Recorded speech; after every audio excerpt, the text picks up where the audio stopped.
अनामिका शारदा दोनों ही बहुत गरीब थे। कहीं भी उन्हें काम नहीं मिल रहा था, इसीलिए 2 वक्त की रोटी के लिए भी बहुत परेशानी हो रही थी। एक दिन वो दोनों बहुत भूखे होते हैं और एक दूसरे से कहने लगते हैं, अनामिका, हमारे पास एक पैसा भी नहीं है। अब भूख मिटाने का बस एक ही उपाय है। बताइए ना सासू माँ, वो क्या उपाय है? हमें शर्म छोड़ के बहादुर बनना होगा और चोरी करनी होगी। अब भूख मिटाने का बस यही तरीका है। सासू माँ, आपको ऐसा क्यों लगता है? अगर हमारे पास इच्छा हो तो हमारे पास कोई ना कोई रास्ता भी होगा। जीने के लिए गलतियाँ नहीं करनी है, दिमाग से काम लेना है। ठीक है, तुम कुछ भी सोचो, पर मैं ये भूख बर्दाश्त नहीं कर पा रही हूँ। मुझे बहुत परेशान कर रही है। ऐसा कहकर शारदा रोने लगती है। अनामिका सोचती है कि वो क्या कर सकती है। तब तक उसे घर के पीछे एक नींबू का पेड़ दिखता है। उस पेड़ में कुछ नींबू लटके हुए थे। उन नींबू को तोड़ के वो अपने बैग में रख लेती है। सासू माँ, हमारे घर में थोड़ी सी चीनी है ना? एक छोटा सा टेबल, सब्जी काटने वाला चाकू और कुछ रेलवे स्टेशन के लिए ग्लास। मैं अभी आती हूँ। शारदा हाँ कह देती है, फिर पानी लेकर रेलवे स्टेशन पहुंच जाती है। उधर अनामिका अपनी पड़ोसी अनीता के घर जाके कहती है, अनीता, तुम्हारे घर में फ्रिज है ना? क्या तुम मुझे थोड़े से आइस क्यूब्स दोगी? मुझे काम है, दे दो ना। अनीता कहती है कि वो जरूर देगी। फिर वो पूरा बॉक्स ले आके उसे दे देती है। अनामिका उसे ले लेती है और कहती है, भाभी, मैं आपको इसके पैसे शाम को दे दूंगी, और वहां से रेलवे स्टेशन चली जाती है। वहां अनामिका सब कुछ रखती है और फिर कहने लगती है, आइए बाबू, आइए। इस भीषण गर्मी में आपको हाइड्रेट रखेगा ये नींबू पानी।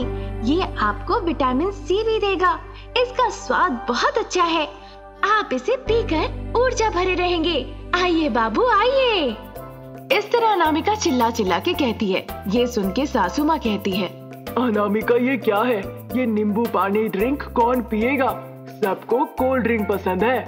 यहाँ आना समय और ऊर्जा दोनों की बर्बादी है।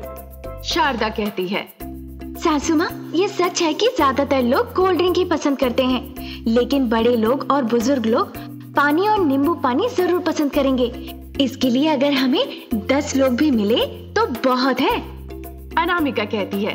फिर काफी देर बाद एक बुजुर्ग दंपत्ति वहां आते हैं। वो नींबू पानी पीते हैं और उनकी तारीफ में कहते हैं कि स्वाद बहुत अच्छा है, इससे हमारी प्यास बुझ गई। वो अनामिका को 100 रुपए देकर चले जाते हैं। मना करने पे भी वो नहीं सुनते हैं।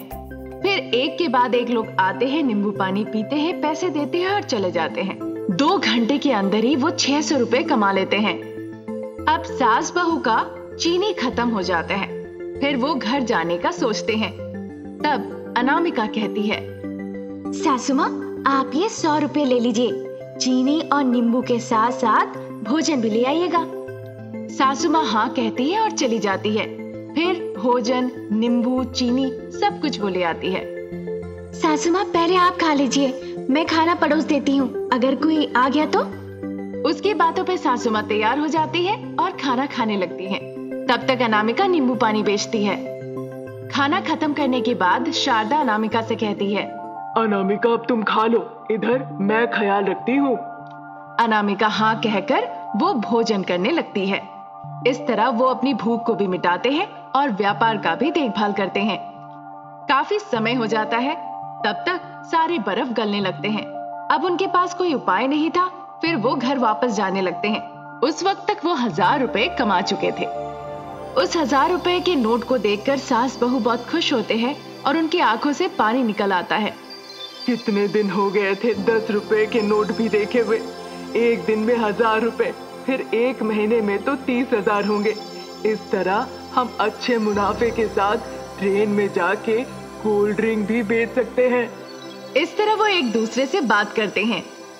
फिर उन दोनों ने मिलकर जैसी परिकल्पना की थी, वो रेलवे स्टेशन में ही नींबू पानी के साथ साथ कोल्ड ड्रिंक भी बेचना शुरू कर देते हैं। कुछ दिनों के बाद वो वहां पे एक छोटा सा दुकान शुरू कर देते हैं। वहां वो खाने पीने के छोटे छोटे सामान भी रखने लगते हैं। अब वो अपनी गरीबी से निकल चुके थे और अच्छे पैसे कमाने लगे थे। समय निकलता गया। शारदा अपने पुराने दिनों की बातें सोचकर दुखी हो जाती है। जब इस बात पे अनामिका का ध्यान गया, वो कहती है, क्या हुआ सासू माँ, आप उदास क्यों हैं? जब हम गरीबी में थे, हम सोच नहीं पा रहे थे कि हमें क्या करना चाहिए। जब भूख लगती थी, अलग अलग रास्ते दिखते थे, पर अब वो सारे ख्याल बदल चुके हैं। मैं बहुत खुश हूँ और ये सब कुछ हो पाया है सिर्फ तुम्हारी मेहनत और तुम्हारी बुद्धि की वजह से।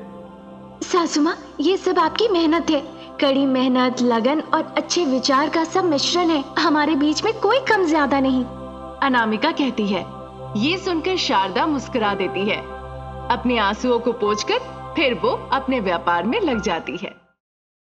अनामिका और शारदा दोनों सास बहू मिलके अपने घर पर ही नवरात्र मनाने का फैसला लेते हैं। इसीलिए पुजारी को वो घर पे बुलाना चाहते थे। अनामिका जाके अपने पति रमेश को कहती है कि एक पुजारी जी को घर पे ले आए। अरे बाप रे, नवरात्रि पूजा अगर घर पे हो गई तो 9 दिनों तक उपवास रहना पड़ेगा। मैं नहीं कर सकता। अरे आप ऐसा क्यों कह रहे हैं? ऐसा मत कहिए, भगवान नाराज हो जाएंगे। वैसे भी व्रत क्यों रखना? अगर पूजा 9 बजे शुरू होती है तो 12 बजे तक खत्म हो जाएगी। जैसे पूजा खत्म होगी आप नाश्ता कर सकते हैं। भगवान को अर्पित किया गया भोजन दोपहर के भोजन में खाया जाएगा। रात को फिर खाना खाएंगे। आप सिर्फ नाश्ते के लिए उपवास करेंगे। मैं कह रही हूँ कर लीजिए, कुछ मुश्किल नहीं है। अनामिका के बातों के मुताबिक रमेश हाँ कह देता है। फिर वो पंडित जी से बात करने चला जाता है। सासू माँ शारदा पूरे घर को गेंदे के फूलों से सजा देती है।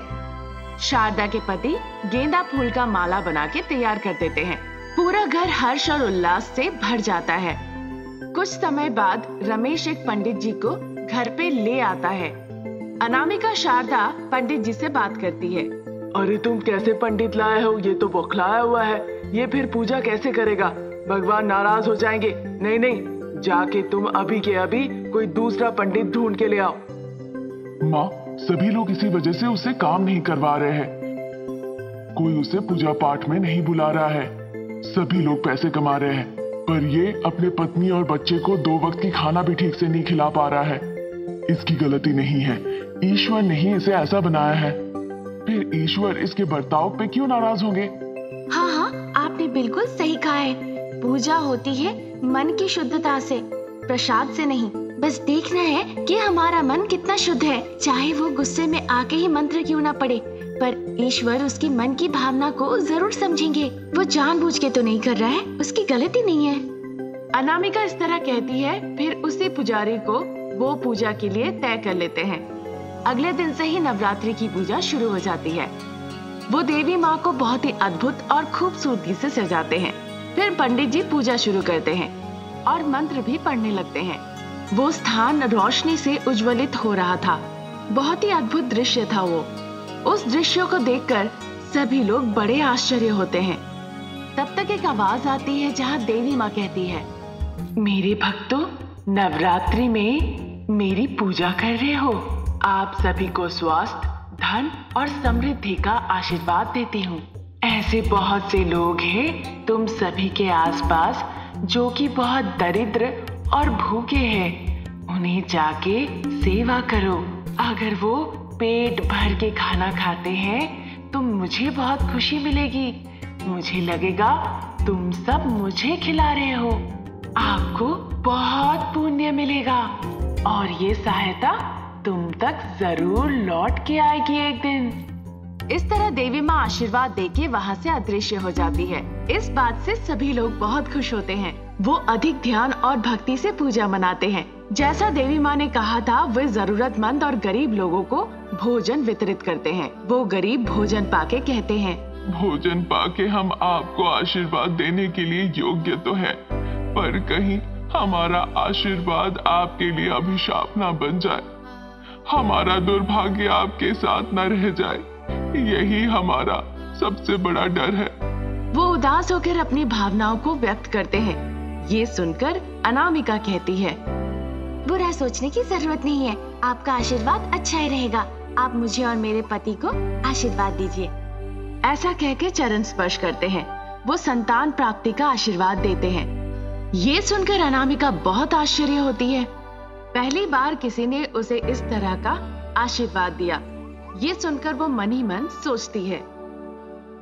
हमारे 3 साल पहले शादी हुई थी, पर कभी भी हमने संतान के बारे में नहीं सोचा।